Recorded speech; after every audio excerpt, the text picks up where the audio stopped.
Okay. ఇందాక మీరు చెప్తా ఉన్నారు మంచినీళ్ళు తాగే విధానం కూడా ఉంటుంది. ఉమ్, కూర్చొని తాగాలి, లేకపోతే ఒకేసారి తాగకూడదు అంటున్నారు. అవును. అంటే మనం చాలా మంది చెప్తుంటారు, ఇప్పుడు మన బాడీలోకి వాటర్ వెళ్ళే వే ఏదైతే ఉంటుందో ఇలా ఇలా ఇలా ఇలా ఇలా ఇలా ఉంటుంది. అది మన పేగుల లెక్కల పేగులు ప్రకారం. పేగులు ఇలా ఇలా ఇలా ఉంటాయి. సో మనం ఎట్లా తాగినా అవి నీళ్ళు వెళ్ళే విధానం ఇదే తప్ప అట్లా కొంతమంది ఏం చెప్తారు, వాటర్ నుంచొని తాగితే ఉమ్, మనకి యూరిక్ యాసిడ్ ఫామ్ అవుతుంది, బోన్స్ మధ్య యూరిక్ యాసిడ్ ఫామ్ అవుతుంది అంటారు. ఉమ్, కానీ మనకున్న లోపల అన్నవాహిక కానీ ఎంత వాటర్ వెళ్ళే వే ఇట్లా ఇట్లా ఉంటుంది కదా. ఉమ్. మరి అది అలా ఉన్నప్పుడు మనం నుంచొని తాగితే ఏంటి, కూర్చొని తాగితే తేడా ఏంటి? అది మంచి ప్రశ్న. ఇప్పుడు నిజంగా కూడా నువ్వు నిల్చొని తాగినప్పుడు కొంచెం ప్రెషర్ ఎక్కువ ఉంటుందా ఉండదు, పైనుంచి కింద అనుకుంటావు నువ్వు. ఓకే ఇప్పుడు నువ్వు కూర్చున్నావు అనుకో, అవి కొన్ని వచ్చి ఆగుతాయి ఇక్కడ. ఓకే ఇక్కడ ఇక్కడ ప్రెషర్ ఎక్కువ పడదు. నువ్వు ఇట్లా కూర్చున్నావు అంటే దాని మన కడుపులో కూర్చున్నది, ఆ పేగులకైతే కొంచెం బ్రేక్ పడ్డట్టే కదా.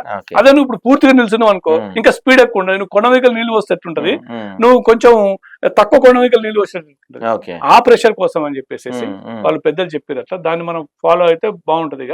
ఇక ఇంకా కొన్ని వేరే వేరేగా ఇంకా కొన్ని వస్తాయి క్వశ్చన్స్, కానీ ఇది ఒకటైతే మనం ఆ ప్రెషర్ గుర్తించుకోవాలి. Okay okay. తర్వాత మళ్ళీ వాటర్ తాగటం కూడా, అంటే మనం గ్లాస్ తీసుకున్నాం అనుకోండి, ఒకేసారి ఇలా గ్లాస్ తాగేస్తారు కొంతమంది. అంటే దాహం ఎక్కువ అయినప్పుడు మనం స్పీడ్ గా నీళ్లు తాగుతాం.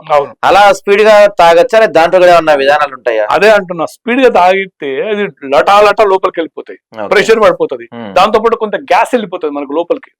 మనం మాట్లాడినప్పుడు కూడా మనకు గ్యాస్ అవుతుంది. ఆ గ్యాస్ లోపలికి చేరి మనకు రోగాలు వస్తాయి. ఇప్పుడు అసిడిక్ అదే నువ్వు సిప్, నేను ఏమంటున్నా అంటే కొంచెం కొంచెం తాగినాం అనుకో, అది మన ఒంటికి పడుతుంది.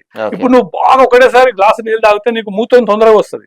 నువ్వు సిప్ సిప్ తాగినావు అనుకో నీకు రాదు.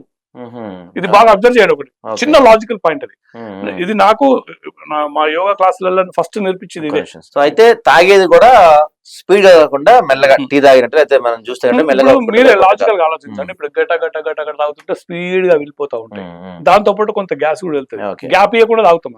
అదే నువ్వు ఇట్లా సిప్ చేసుకుంటూ తాగినాం అనుకోండి, ఆ నీళ్ళని కూడా మన మౌత్ లో ఉన్న, నోట్లో ఉన్న లాలాజలంతో పాటు కనుక తాగితే ఇంకా మంచి బ్యాక్టీరియా ఉంటే అది కూడా లోపలికి పోయి మనకు హెల్ప్ చేస్తుంది అన్న పాయింట్ ఒకటి. తర్వాత గ్యాస్ లోపలికి పోకుండా ఒకటి, అవి ఒంటికి పడతాయి. అంటే అవి అబ్జర్వ్ కావాలి, మన పేగులో కూడా అది అబ్జర్వ్ కావాలి. అది డైజెషన్ సిస్టమ్ హెల్ప్ అవుతుంది అన్నట్టు. స్పీడ్ గా పోతే అది హెల్ప్ కాదు.